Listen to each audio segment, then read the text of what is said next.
First guy right here. When I say dress the line, it tells you to shoulder up. All your shoulders should be touching. It's this guy. If he doesn't move, you won't move to him. Say yes, sir. Yes, sir. Say yes, sir. Yes, sir. Good. You fed up? You're done. You tried. Good. You tried. It's over. It's over. And now you want to fight them. It's the best army and the best navy in the world. And you are a bunch of farmers, colonists, shopkeepers, and you want to fight them. With what? Rocks? Sticks? Really? What are you going to fight them with? Muskets? Tree branches. Tree branches? Bayonets.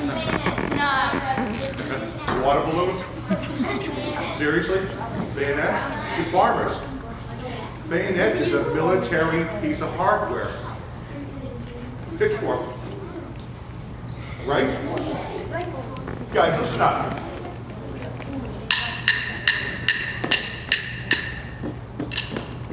With regards to the Navy, forget it.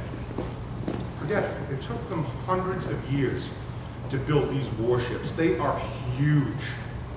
Huge. 60, 80, 100 cannons on these ships. You don't even have a foundry that's capable of making a cannon. You're colonists. You're living in a wild, wild place. You're not ever going to win against the British Navy because you don't have one. And it's going to take you a couple hundred years to catch up to what they've already done and accomplished. Forget it.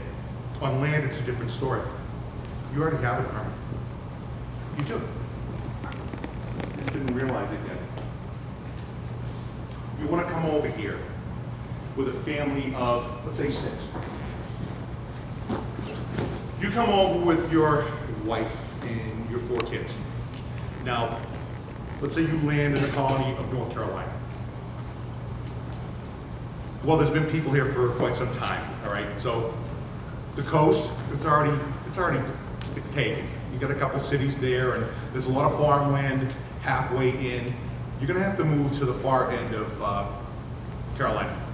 You're gonna have to move west. So far west that you're almost this close to Indian country. What do you think happens when you build a farm that close, or maybe you go over the border foolishly and you start a farm? You build a house, you build a barn. What do you think's coming? Native Americans. What do you think they're going to do? Burn it down or destroy it. Burn it down. Your house, your barn, they're going to take all your livestock, and hopefully you're going to get away with your lives. Your whole family, hopefully. If you want to live in a place like that, you better have a musket. And if your sons are old enough, you make sure they have muskets. You want to feed that family of 6? Do you think you went down to Market Basket to get your meat? Shaw's? No? Demoulas? No? Where'd you get your meat? You hunted. You want some deer meat? Where'd you get it? How about some moose meat? How about some rabbit? How about some squirrel? How about some cow? No, you don't have a cow. There's no such thing as a wild cow. You farm it. That's right. Sheep, cows, they're in the barn. They're domestic animals. Either way, you need a musket. Most people that came over here had them. John Adams, he was a farmer. He had a musket. Washington was a farmer. He had a musket. Jefferson, farmer, had a musket. Most of the people that signed that document had one. You already had an army. All you have to do is come up with a plan.